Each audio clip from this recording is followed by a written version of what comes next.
मध्य प्रदेश में विधानसभा चुनाव के लिए 230 सीटों पर 17 नवंबर को मतदान होना है, जिसको लेकर आज आखिरी प्रचार प्रसार का दिन था, जिसमें दोनों पार्टियों ने अपनी पूरी ताकत लगा दी। पूरे मध्य प्रदेश में सभी की नजर छिंदवाड़ा जिले में है। यहां से स्वयं पूर्व मुख्यमंत्री कमलनाथ चुनाव लड़ रहे हैं और पिछले बार यहां की 7 सीट कांग्रेस की आई थी। छिंदवाड़ा में भाजपा के प्रहलाद पटेल, अमित शाह, नितिन गडकरी, योगी आदित्यनाथ जैसे बड़े बड़े दिग्गज प्रचार प्रसार करने आए। वहीं कमलनाथ और सांसद नकुलनाथ कांग्रेस की ओर से प्रचार प्रसार में जुटे हुए हैं। कमलनाथ के अपोजिट में भाजपा के जिला अध्यक्ष विवेक बंटी साहू को मैदान में उतारा है। सांसद नकुलनाथ ने आज शहर में बाइक रैली निकाली, जिसमें बड़ी संख्या में कांग्रेस के कार्यकर्ता शामिल हुए।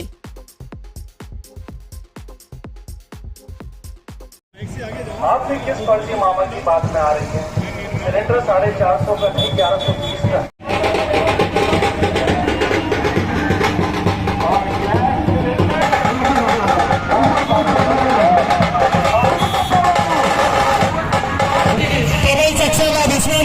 पूरी टीम शानदार रखी हुई है कि इस अभियान रैली का स्वागत के लिए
यूपी के मुख्यमंत्री योगी आदित्यनाथ आज छिंदवाड़ा पहुंचे और दशहरा मैदान में जनसभा को संबोधित किया। देश विकास नहीं करा सकती। 40 वर्ष से कांग्रेस के विधायक, कांग्रेस के सांसद, कांग्रेस का राज देश के अंदर और प्रदेश के अंदर सर्वाधिक समय तक कांग्रेस ने शासन किया। लेकिन अभी हम देख रहे थे छिंदवाड़ा हायर स्टेट बहुत छोटी सी पटरी। भाइयों बहनों, जहां का मुख्यमंत्री हो रहा हो, केंद्र सरकार में मंत्री रहे हो और विकास पीछे, विकास का कोई नहीं, अपना विकास स्वयं करा लिया हो और छिंदवाड़ा के विकास के बारे में कोई सोच न हो, इसको आप क्या कहेंगे? और इसीलिए आज मैं आपसे आह्वान करने के लिए आया हूं। कांग्रेस विकास नहीं करा सकती, गरीब कल्याण नहीं करा सकती, आतंकवाद की समस्या का समाधान भी नहीं कर सकती। कम से कम आस्था का ही सम्मान कर देती, वो अभी तो नहीं किया। कांग्रेस ने तो, आप मुझे बताइए, काशी में काशी विश्वनाथ धाम प्रधानमंत्री मोदी जी के मार्गदर्शन और नेतृत्व में आज बन गया है। भाइयों बहनों, आज से 6 वर्ष पहले काशी में बाबा विश्वनाथ का दर्शन करने के लिए जब श्रद्धालु जाता था, 5 श्रद्धालु एक साथ नहीं जा सकता था, और आज 50,000 श्रद्धालु एक साथ आ जाए तब भी दर्शन कर लेगा। भव्य नाम बन गया है। कांग्रेस के समय में उत्तराखंड में केदारनाथ पूरी तरह प्राकृतिक आपदा की चपेट में आ गई थी। मोदी जी ने केदारपुरी का फिर से पुनरुद्धार करवा दिया। सदस्य थे जिस कैबिनेट ने एक एफिडेविट दिया था सुप्रीम कोर्ट में कि राम और कृष्ण हुए ही नहीं, यानी वे राम और कृष्ण के अस्तित्व पर प्रश्न खड़ा करते हैं। यानी इसका मतलब सनातन धर्म के अस्तित्व पर प्रश्न खड़ा करते हैं, हमारे अस्तित्व पर प्रश्न खड़ा करते हैं। भाइयों बहनों, भारत के अस्तित्व पर प्रश्न खड़ा करती है कांग्रेस, और इसीलिए मैं कहता हूं कांग्रेस देश की समस्या का नाम है, देश का बोझ बन चुकी है कांग्रेस। इससे जितनी जल्दी मुक्ति पा सकोगे भाइयों बहनों, उतनी जल्दी विकास तेजी के साथ आगे बढ़ेगा, उतनी तेजी के साथ आगे बढ़ेगा।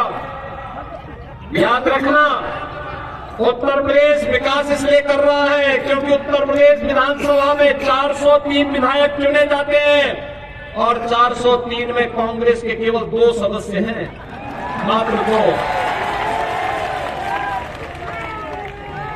भाइयों बहनों, मैं आप सबसे ये अपील करने के लिए आया हूं, प्रधानमंत्री मोदी जी के नेतृत्व में देश और शिवराज सिंह चौहान जी के नेतृत्व में मध्य प्रदेश ने पिछले 20 वर्ष में विकास के नए नए प्रतिमान स्थापित किए।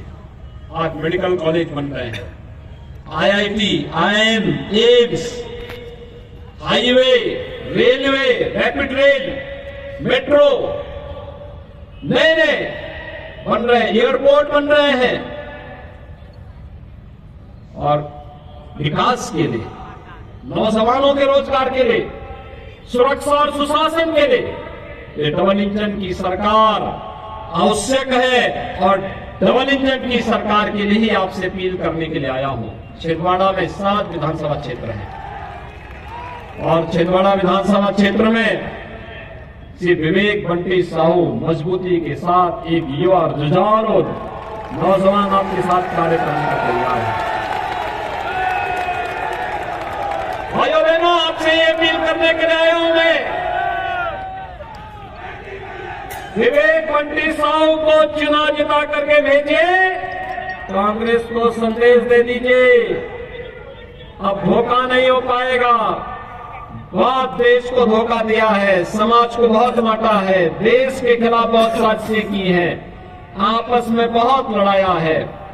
अब ये नहीं चलेगा, अब तो हम लोग आर पार की लड़ाई लड़ रहे हैं दुनिया की सबसे बड़ी आर्थिक महाशक्ति बनाने के लिए, और इसके लिए डबल इंजन की सरकार मध्य प्रदेश में आवश्यक है।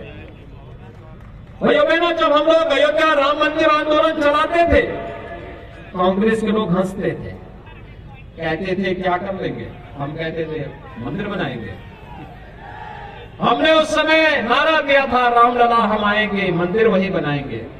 लोग हंसते थे, तो हमने कहा कि हंसी को रोकने के लिए हमने एकदम कहा था रामलला हम आएंगे, पहले ढांचा हटाएंगे। और भाइयों बहनों, आज आपने देखा होगा ढांचा हट गया, फिर हमने कहा मंदिर बनाएंगे, तो कांग्रेस के लोग फिर हंसते थे, कहते थे देखिए ये लोग मंदिर बनाने की बात कर रहे हैं, तिथि नहीं बताएंगे। हमने कहा तिथि भी बताएंगे। और भाइयों बहनों, मंदिर भी बन रहा है, और 22 जनवरी को प्रधानमंत्री मोदी जी के कर कमलों से रामलला विराजमान भी होंगे।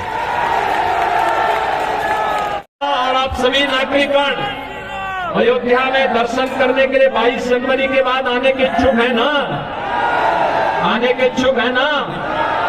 वो सबसे आसान रास्ता है, विवेक बंटी साहू को चुनाव जिता करके भेज दीजिए, इनको भोपाल भेजिए, ये अपने आप ही आपको वहां अयोध्या ले जाने की तैयारी कर देंगे।